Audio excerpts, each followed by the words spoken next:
Praise the lord. మన ప్రభువును మన రక్షకుడైన యేసుక్రీస్తు వారి ఉన్నతమైన శ్రేష్టమైన పూజింపదగిన నామంలో మీ అందరికీ మా హృదయపూర్వక వందనములు.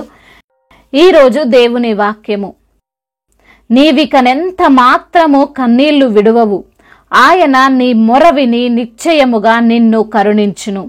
యెషయా గ్రంథము 30వ అధ్యాయము 19వ వచనము. You shall weep no more, he will be very gracious to you at the sound of your cry. Isaiah chapter 30 verse 19.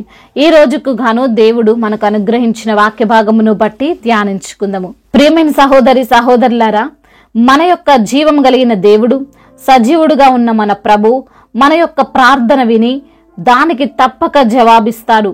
దేవుణ్ణి ఆశ్రయించిన వారిని, ఆయనకు మొర్రపెట్టిన వారిని ఏనాడు ఆయన విడువడు, ఎడబాయడు. ఆయన తాను ప్రేమించే తన బిడ్డలమైన మన యొక్క కన్నీళ్లను చూస్తూ ఊరకనే ఉండడు. ఆయన తప్పక మన కన్నీటి ప్రార్థనకు జవాబిస్తాడు. మనము దేని కొరకైతే కన్నీరు కారుస్తున్నామో దాని నుండి విడుదల కలగజేసి మన కన్నీటిని తుడిచివేస్తాడు.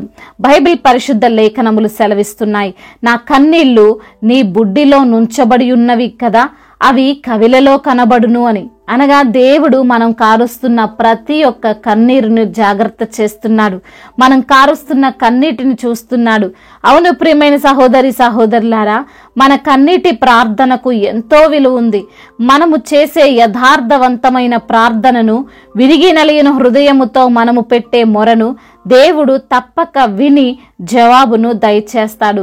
మన కన్నీటి ప్రార్థన వలన అనేక అద్భుతాలు జరుగుతాయి. అసాధ్యము అనుకున్నది సైతము సుసాధ్యం అవుతాయి.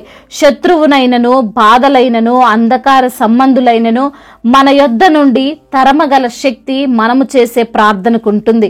అందునిమిత్తమునే భక్తుడు అంటున్నాడు, నీవు మొర్రపెట్టు దినమున నీ శత్రువులు వెనకకు తిరుగుదురు, దేవుడు నీ పక్షముగానున్నాడు అని నీకు తెలియను.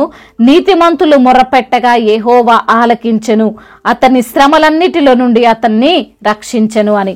ఈ రోజున వాక్యం వింటున్న ప్రతి ఒక్కరి జీవితాల్లో ఏదో ఒక అసంతృప్తి అనేది ఉంటుంది. వారు ధనికులైనప్పటికీ, వారు పేదవారైనప్పటికీ ఏదో ఒక లోటు, ఏదో ఒక బాధ వలన వారు దుఃఖించే పరిస్థితులు అనేవి ఏర్పడవచ్చు. అయితే అటువంటి దుఃఖకరమైన జీవితము నుండి, వేదనకరమైన పరిస్థితుల్లో నుండి మనము బయటపడాలి అంటే మనము చేయవలసిన ముఖ్యమైన పని దేవునికి మొర్రపెట్టడం. దేవునికి మొర్రపెట్టడం అంటే ఏదో ప్రార్థించాలి కదా, అందరూ ప్రార్థించమని చెబుతున్నారు కదా అని ప్రార్థించడం కాదు, గాని మనకున్న సమస్యను బట్టి, మనకున్న శ్రమను బట్టి హృదయ లోతుల్లో నుండి ప్రార్థించడం. హృదయ అంతరంగములను పరిశోధించు దేవునికి మనం ఏ విధంగా ప్రార్థిస్తున్నామో అనేది తెలుస్తుంది కదా. మన యొక్క ప్రార్థనలో నీతి ఉన్నప్పుడు, మన యొక్క మొరలో పవిత్రత ఉన్నప్పుడు దేవుని యొద్దకు మన మొర అనేది తప్పక చేరుతుంది. ఆ మొరను విన్నటువంటి దేవుడు తప్పక మనకు జవాబును దయచేస్తాడు. ప్రియమైన సహోదరి సహోదరులారా, కొంతమంది విశ్వాసులు వారు మోకరించనప్పటికీ, వారు నోరు తెరిచి దేవునికి మొర్రపెట్టనప్పటికీ, వారు దేవుని సన్నిధిలో అగుపడనప్పటికీ వారి జీవితాల్లో కార్యము జరగాలని ఆలోచన చేస్తారు. వారికున్న బాధలు పోవాలి అని అనుకుంటారు. కానీ లేఖనములు సెలవిస్తున్నాయి, ఆయన నీ మొర విని నిశ్చయముగా నిన్ను కరుణించును అని. ఆయన మనపై జాలి చూపాలంటే, ఆయన మనకున్న సమస్యలను తీర్చాలి అంటే, ఆయన మనల్ని కాపాడాలి అంటే మొదటగా మనము మొర్రపెట్టాలి. కన్నీటితో ఆయన సన్నిధిన ప్రార్థిస్తూ ఆయన సమాధానము కొరకు కనిపెట్టుకోవాలి. అంతేగాని మనం ఏమీ మాట్లాడకుండా మౌనంగా ఉంటే దేవుడు కూడా మౌనంగానే ఉంటాడు. అడుగుడి మీకు ఇవ్వబడును అని పరిశుద్ధ లేఖనములు కూడా సెలవిస్తున్నాయి కదా. కాబట్టి మనము మొదటగా దేవుణ్ణి అడుగువారముగా ఉంటే, ఆయనకు మొర్రపెట్టు వారముగా ఉంటే ఆయన మనల్ని రక్షిస్తాడు. భక్తుడు అంటున్నాడు, వారు కష్టకాలమందు మొర్రపెట్టిరి, ఆయన వారి ఆపదలలో నుండి వారిని విడిపించెను అని. కష్టాలలో, శ్రమలలో ఉన్న వారికి, ఏ దిక్కు లేని వారికి, తమని తాము రక్షించుకోలేని వారికి సహాయము రావాలి అంటే వారు ప్రార్థించాలి. ఉదాహరణకు, ఒక వ్యక్తి నడుస్తూ అనుకోకుండా ఒక గుంటలో పడిపోయాడు అనుకుందాం. అది నిర్మానుష్యమైన ప్రదేశము, మానవ సంచారము ఎక్కువగా లేని ప్రదేశము. ఆ గొయ్యి చాలా లోతైనది, బయటికి రావడానికి ఏ మార్గం లేదు. ఎవరో ఒకరు వచ్చి మనల్ని చూసి రక్షిస్తే తప్ప మనం బయటపడలేము.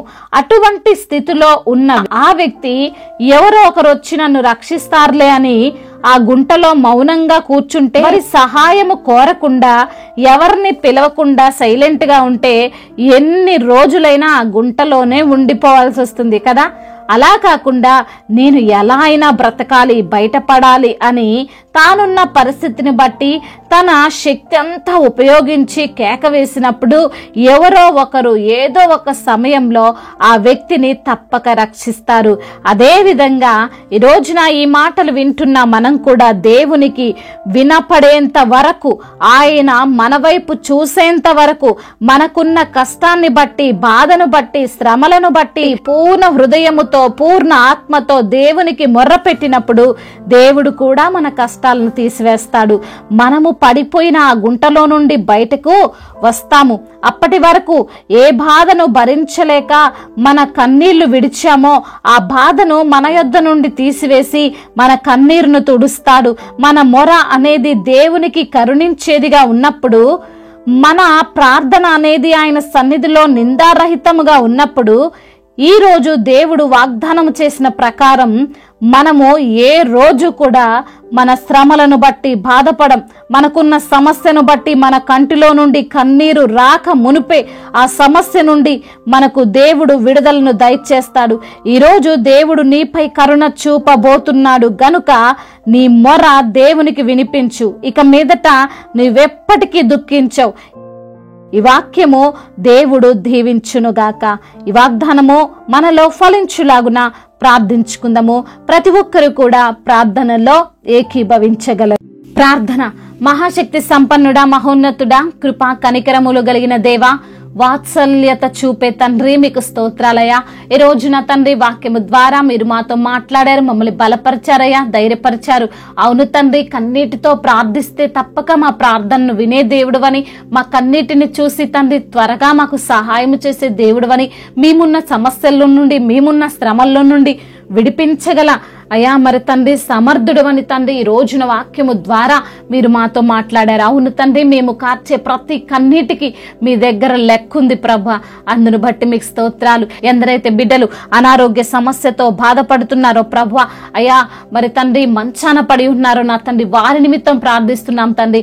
సంపూర్ణ విడుదలను వారికి దయచేయండి. ఏ రోగం అయితే తండ్రి అయ్యా వారిని తండ్రి బాధిస్తుందో ఆ రోగం నుంచి విడుదల దయచేయండి. ఆ వ్యాధి నుండి, ఆ రుగ్మతల నుండి, ఆ బలహీనతల నుండి మీరే తండ్రి వారికి అయ్యా మీ యొక్క బలాన్ని దయచేసి మీ సన్నిధిలో సాక్షులుగా వారిని నిలవబెట్టండి.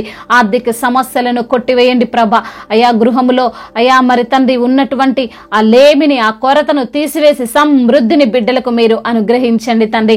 అప్పుల ఊబిలో నుండి బిడ్డలకు విడుదలను దయచేయండి ప్రభా. అదే విధంగా సంతానము లేని బిడ్డల నిమిత్తం ప్రార్థిస్తున్నాం తండ్రి. గొప్ప కార్యము బిడ్డల పట్ల మీరు జరిగించండి నా తండ్రి. అదే విధంగా నా ప్రభువా అయ్యా గర్భిణీ స్త్రీలను మీరు దీవించండి. తల్లి బిడ్డలకు క్షేమాన్ని దయచండి. కుటుంబంలో కలతలు, కుటుంబంలో గొడవలు అయ్యా మరి తండ్రి ఒకరికి ఒకరి పడని ఆలోచనలు, కుటుంబంలో శాంతిని, సమాధానాన్ని, నెమ్మదిని దయచేయమని బ్రతిమిలాడుకుంటున్నాం. అయ్యా మరి ఆస్తి తగాదాలన్నిటి నుంచి కూడా విడుదల దయచేయండి ప్రభా. అదే విధంగా కోర్టు సమస్యల నుండి విడుదల దయచేయండి. భూ తగాద సమస్యలన్నిటి నుంచి కూడా విడుదలను అనుగ్రహించండి. ఎందరైతే బిడ్డలు ఈ రోజున ప్రయాణాల్లో ఉన్నారో వారి నిమిత్తము ప్రార్థిస్తున్నాం. వారి ప్రయాణం అంతటిని సుఖముగా, సౌఖ్యముగా జరుగునట్లుగా కృప చూపించండి నా ప్రభ. అదే విధంగా యవన బిడ్డలందరి నిమిత్తం ప్రార్థిస్తున్నాం. మీ యొక్క కృప, మీ యొక్క కనికరము వారిపైన ఉంచండి ప్రభా. మీరే వారిని కాచి కాపాడండి. ఇంటర్వ్యూలకు వెళ్ళినటువంటి బిడ్డలకు ప్రభా ఇంటర్వ్యూలో సెలెక్ట్ అవుట్ ఒక కృప చూపించండి. వివాహాల విషయంలో తండ్రి మీరే సహాయం చేయండి నా తండ్రి. వివాహము తండ్రి మీ చిత్త ప్రకారంగా జరిగించండి. సాటి అయిన సహకారిని వారికి మీరు అనుగ్రహించండి ప్రభా.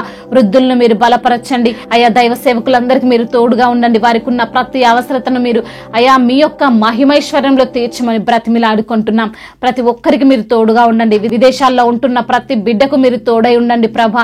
అయ్యా మీరే వారిని ధైర్యపరచండి ప్రభా. వారు పని చేసుకుంటుండగా ప్రభా, అయ్యా వారు ఒంటరిగా ఉంటుండగా తండ్రి మీ యొక్క ప్రొటెక్షన్ వారికి దయచేయండి తండ్రి.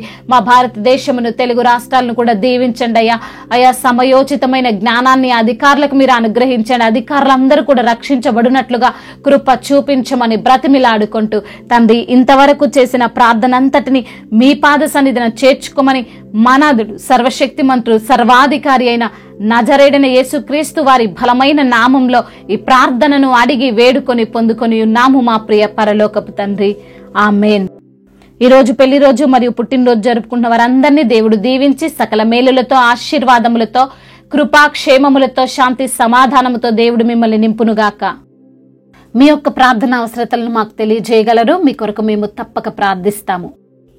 మొదటిసారిగా మన యొక్క ఆదరణ వాక్యం చూస్తున్నట్లయితే తప్పకుండా సబ్స్క్రైబ్ చేసుకోగలరు.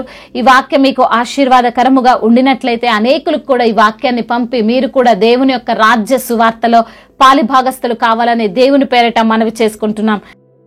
May God bless you all. దేవుడు మిమ్మల్ని దీవించి బలపరిచి స్థిరపరచునుగాక.